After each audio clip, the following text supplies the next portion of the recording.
श्रावण महीने की पंचमी के दिन शंकर भगवान पर जिस जिस परिवार के व्यक्ति का कांवड़ जल हमने बताया है आपको, जरूरी नहीं है कि डंडा बांधकर 2 कावड़ के जल के लोटे लेकर जाओ, आप अपने हाथ में भी 2 पात्र लेकर जा सकते हैं। पंचमी तिथि के दिन हाथ में 2 लोटे जल के, 2 कलश जल के जब हम शंकर भगवान को चढ़ाते हैं कि पंचमी कौन सी तिथि? पंचमी, चाहे वो शुक्ल पक्ष की हो चाहे वो कृष्ण पक्ष की। श्रावण महीने की पंचमी के दिन शंकर भगवान पर जिस जिस परिवार के व्यक्ति का कांवड़ जल हमने बताया है आपको, जरूरी नहीं है कि डंडा बांधकर 2 कावड़ के जल के लोटे लेकर जाओ, आप अपने हाथ में भी 2 पात्र लेकर जा सकते हैं। पंचमी तिथि के दिन हाथ में 2 लोटे जल के, 2 कलश जल के जब हम शंकर भगवान को चढ़ाते हैं तो ऊपर जो कमंडल होता है शिव जी के ऊपर जलधारी होती है, जिसमें जया, विषहरा, शामली, बारी, दौतली और देव, शंकर भगवान की 5 बेटियां जिसमें विराजमान होती हैं। जब हम जल समर्पित करते हैं, हमारे पीढ़ी में, परिवार में अगर कोई अधोगति में मर गया होता है, कुंवारी अवस्था में चले गया होता है, गर्भ में मर गया होता है, गर्भ के बाहर निकलकर भी अगर कुंवारी अवस्था में चले गया होता है, तो श्रावण महीने की दोनों पंचमी पर परिवार का अगर कोई एक व्यक्ति भी जल चढ़ा देता है शंकर भगवान पर, तो सर्प की योनि में नहीं पड़ता, जीव मुक्त हो जाता, प्रेत योनि में सर्प की योनि से मुक्त हो जाता।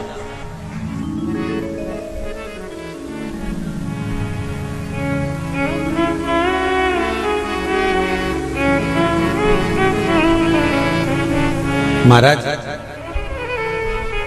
हमारे यहाँ सांपों की पूजन कौन से दिन होती है, कौन सी तिथि में करते हैं? जम के बोलो जरा।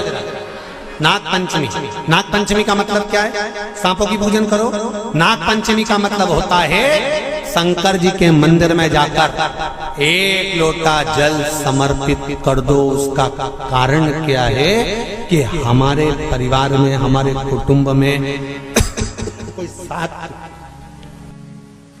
कुटुंब में, परिवार में कोई 7 पीढ़ी के अंतर्गत भी अगर कोई जीव तड़प रहा होता है, पड़ा हुआ होता है, उसकी मुक्ति नहीं होती है, तो पंचमी का चढ़ा हुआ जल उस जीव को प्राप्त हो जाता है और वो जीव तर जाता है, उसका फिर जन्म नहीं होता, वो तर,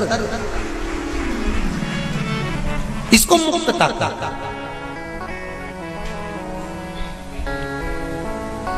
इसको मोक्ष का।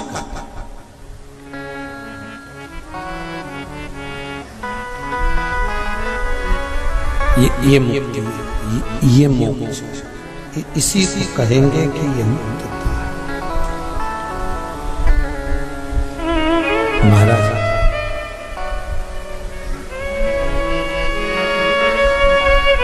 पंचमी के दिन, चाहे नाग पंचमी हो, चाहे श्रावण महीने की शुक्ल पक्ष की, चाहे कृष्ण पक्ष की पंचमी हो, शिव जी पर जल चढ़ाया गया। और समझ लो अच्छे से, श्रावण महीने की पंचमी के दिन देवाधिदेव महादेव पर चढ़ाई गई शमी पत्र, भगवान पर चढ़ाई गई शमी पत्र आस्तिक मुनि का नाम लेकर, कौन से मुनि? आस्तिक मुनि का नाम लेकर शमी पत्र को वापस उठाकर उसको अपने दरवाजे की चौखट पर कहीं पर भी या द्वार पर कहीं पर भी एक ओर रख देने पर घर के अंदर, बगीचे के अंदर सर्प प्रवेश नहीं करता। ध्यान रखिए, सर्प प्रवेश नहीं करेगा। शमी पत्र समर्पित करने पे, उस शमी पत्र को आस्तिक मुनि का स्मरण करने पे, कौन से मुनि है?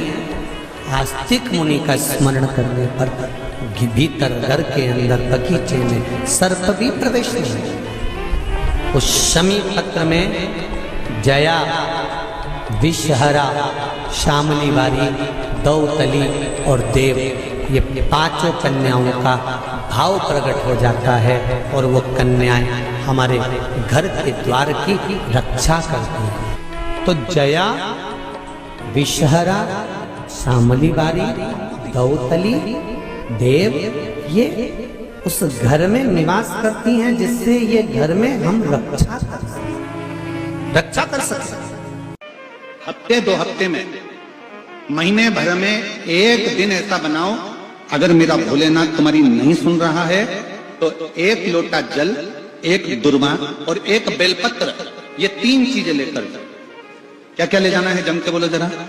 1 लोटा जल, 1 जम के दुर्वा और 1 बेलपत्र, 3 चीजें लेकर जाओ। और 3 चीजों को सबसे पहले जो लोटा भर के जल लेकर गए हो वो गणेश जी का स्थान जानते हो ना सब लोग? समझना जरा अच्छे से समझ लीजिएगा। शिवलिंग, जलाधारी, अशोक सुंदरी, गणेश जी, कार्तिकेय। 1 लोटा जल जब चढ़ाओ तो पहले गणेश जी का स्थान, फिर कटी भाग, फिर शिवलिंग। समझ में आ गया?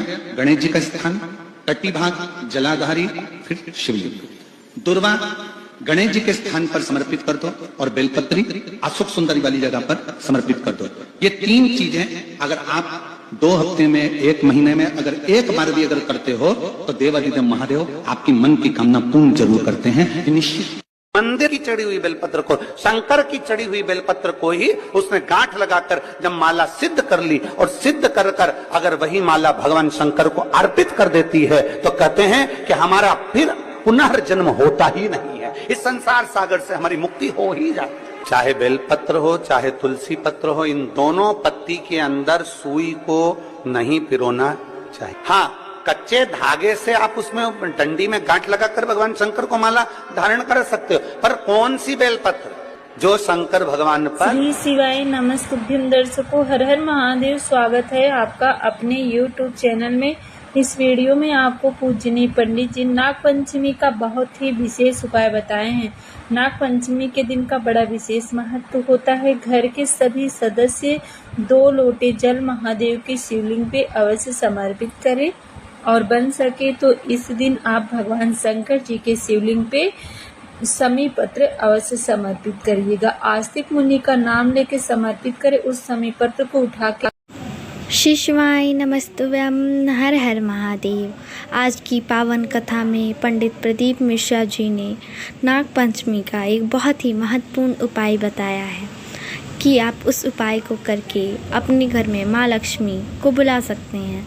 अगर आपको ये उपाय और हमारी वीडियो अच्छी लगी हो तो वीडियो को लाइक करें। हमारे चैनल पे नए हैं तो चैनल को सब्सक्राइब करें, बेल आइकन दबाना ना भूलें। इससे हमारी वीडियो सबसे पहले आपके पास पहुंचेगी। धन्यवाद।